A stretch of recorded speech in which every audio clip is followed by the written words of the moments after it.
Just when I thought I was out, they pulled me back in. Finally, a good MCU movie after a year and 5 fucking months. That may not seem like a long time, but with the amount of dogshit Marvel movies that were released between the awesome Spider-Man No Way Home film and Guardians of the Galaxy Volume 3, it felt more like 1,000 fucking years since we've seen a Marvel film this good. And that's right, folks. Guardians of the Galaxy Volume 3 was pretty fucking good, in my opinion. I really had a great time watching this movie, so let's fucking talk about it. And this will be a spoiler heavy review, so if you haven't seen this movie yet, go watch it and then come back to this review. If you want to continue without watching the movie, then all I have to say is, you've been warned. So James Gunn's last dance at Marvel begins with a bang. When Adam Warlock attacks the Guardians on a planet known as Nowhere, he severely injures Rocket Raccoon, and now the Guardians must embark on a journey to find the cure for Rocket Raccoon before time runs out. And while doing so, Star-Lord reunites with Gamora so he can get some resolution with someone he once loved, who is also someone who has no idea who the fuck he is. And if that wasn't enough, the High Evolutionary, the main villain of this movie, is after Rocket's brain, and he wants to destroy everything and everyone in his path to create a world with a perfect society. And as for those of you who have seen this movie already know, Rocket and this dude have quite a history together, and this movie delves deeply into that, which I really liked, because it gave us the origin story of Rocket Raccoon himself, something we did not get in the previous two films. And side note, the dude who played High Evolutionary was awesome. The actor had so much passion, and his character's motivations were clear, and he wasn't just a typical dumbass, garbage, throwaway MCU villain that we've seen countless fucking times in previous fucking MCU films. I have many names. My people call me Kukungkan.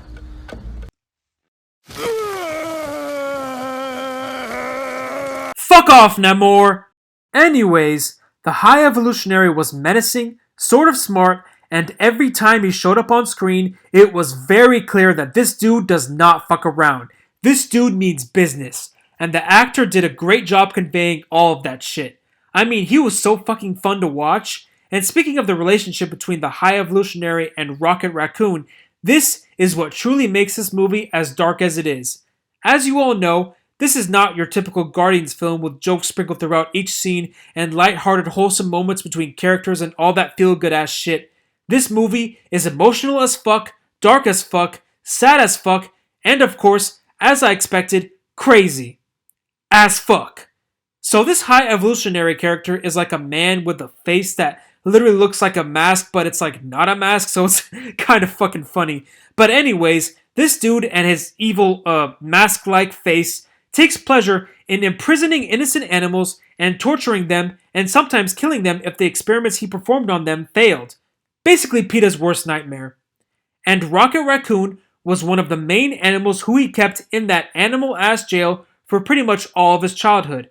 And just when you thought it couldn't get worse, all of Rocket Raccoon's animal friends are killed just before he escapes High Evolutionary's animal prison. Quite the crazy backstory, am I right? Oh, yeah. So when High Evolutionary discovers that Rocket Raccoon is still out there, he sends Adam Warlock after him so he can obtain that intelligent raccoon brain of his. And when Star-Lord and the gang discover this plan, they do everything they can to stop him and save their friend. And that's Guardians of the Galaxy Volume 3, a thrilling, action-packed roller coaster of emotional and violent sequences. Like I said before, this is a fucking crazy-ass movie. So much happens in such a long runtime of 2 hours and 30 minutes, and even though it is so fucking long, I have to admit, not only did I not really feel the runtime, but also, most of the scenes engaged me. The beginning was sort of boring, but as time goes on, the film just got better and better. Rocket Raccoon's flashbacks of his childhood growing up with his animal friends in High Evolutionary's animal prison were a joy to watch. Like seriously, I felt more emotion watching a raccoon and an otter living life together on screen than I ever felt throughout the entirety of any MCU film that was released in 2022. I'm not even fucking joking. Just the scenes alone of Rocket Raccoon's flashbacks are a trillion times better than all of Loki, WandaVision, Wakanda Forever, fucking Ant-Man, fucking Moon Knight, and all that other dogshit garbage Marvel bullshit that has been released in recent years. This movie totally shits on everything released after Spider-Man No Way Home, and you can tell that James Gunn was given complete freedom with this one, because unlike recent Marvel films, it is not preachy or woke in any way, and it does not make the main straight white male character an incompetent dumbass who submits to the authority of his female companions. None of that dumbass bullshit, because in this one, he actually kicks ass, saves the day, and is smart and useful throughout the entire story. And yes, just like Rocket Raccoon, Star-Lord has a great arc in this movie, as he must come to terms with the idea of letting go of the things and of the people whom he loved in the past, such as Gamora, as being that Gamora in this movie is a different version of herself who does not remember anything from before Thanos yeeted her off a cliff in Infinity War. There is clearly no chance that she will get back together with Star-Lord in the end. And even though Peter Quill tries his best to win her over once again, in the end, he finally realizes that this is a lost cause, and he ultimately respects her decision to stay away from him and the gang, and in return, he learns to move on from her as well. With all that being said, even though this movie makes Rocket its central character, I still got enough out of the other characters in this film. Drax was funny, entertaining, and likable as he always was in the previous Guardians films, and Nebula, Gamora, and Mantis were all fun to watch on screen as usual, and Groot finally saying more than just "I am Groot" in the end of the film was a very nice touch. It represented that we finally understand Groot, which indicates that we as the audience are now part of the Guardians family for making it this far with them in their journey, which is why we understood Groot's language. Oh my god, James Gunn, you're gonna make me cry! No, but like seriously though, all of the characters were awesome, and they are a huge reason why I love these movies so much. Their quirky and humorous interactions with each other are nothing short of entertaining, and it is sad that we may never see all of them together ever again. And speaking of quirky and humorous shit, I know some may disagree with this, but I really thought that this movie did a great job with balancing funny moments from the sad moments, and it's quite impressive to be able to do something like that in a movie this dark and depressing. I don't know, man, it just worked for me. Take notes, Taika Waititi fuck. This is how you balance out humor from sad moments, you fucking fucker. Anyways, as good as this movie is, one must never forget that no movie is without flaws. So let's talk about them.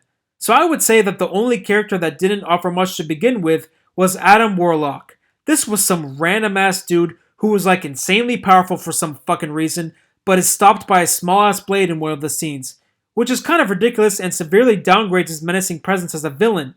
And also, he doesn't really do anything that is significant to the story. Until the end, of course, when he suddenly wants to become a good guy all of a sudden and save Star-Lord from disintegrating into outer space in the end of the final act.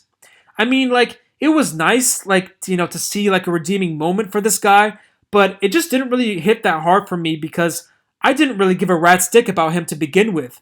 Like, honestly, you could take him out of the story and it won't really change much. I mean, I guess Star-Lord would die without him being involved, but like, maybe someone else could have saved him. But oh, whatever, now I'm just fucking rambling. Also, being that Rocket Raccoon gets severely injured in the beginning, we don't get to see him as his full self again until like the second half of the movie, which was kind of disappointing because Rocket Raccoon is my favorite character, and I would have loved to see more of him in action. I mean, yeah, sure, this story is centered around his past, and we do see flashbacks of him as a childhood, but like, that's not good enough. He's just an innocent goody-goody little child in those flashback scenes, not the smart-ass jokester maniac that we all know and love. However, when he is cured of his injuries, he makes a huge comeback, and with the help of his Guardian pals, he takes down the High Evolutionary, aka the man who made his childhood a living hell. The last bit of nitpick that I'll say about this movie is that James Gunn did not go all out with killing off some of the major characters. It was honestly kind of a pussy move to make every Guardian survive in the end. I feel like since this is the end, he should have killed off at least like 2 major characters to increase the stakes of the film, and maybe that could have given the Guardians crew more motivation to finish the job and save the universe. You know, like, this is a movie where shit gets real, and nothing is more real and intense than a major character dying. And since this is the end, this was the right film to do it. But James chickened out of killing off any of them, which was honestly pretty fucking lame. But I guess at the end of the day, Disney wants these characters to stay alive in case they are involved in future projects. But like, who the fuck would want to still be involved with the MCU at this point? That franchise is dying faster than the fucking speed of light, especially if they continue with their preachy ass, woke activist ass, identity politics ass, generic strong female character ass bullshit films such as that god-awful Marvel's movie coming out in November. Like, holy fuck, that movie looks so fucking bad. Oh my god. We're a team. Oh, no, we're not a team. We're not a team. But aside from all of that, Guardians of the Galaxy Volume 3 felt like its own thing, and honestly, this story didn't have much to do with the current bullshit story that the MCU is shitting out of Disney's big, wide asshole. And I really admired Gunn for making sure that audiences felt that way. It was really nice that he stuck to his guns, if you know what I mean. Get it? Oh, brother, this guy stinks! Overall, I really enjoyed this movie. It's not as great as the previous two Guardians of the Galaxy films, but it sure as shit is better than any other new MCU film besides Spider-Man No Way Home, and if you haven't seen it yet, seriously, watch that shit right fucking now. You won't be disappointed, especially if you are a die-hard Guardians fan. It's made with heart and ends with a bang that should be big enough to please all fans. I'm gonna give Guardians of the Galaxy Volume 3 an 8 out of 10. As always, thanks for watching, and please like and subscribe for more movie reviews.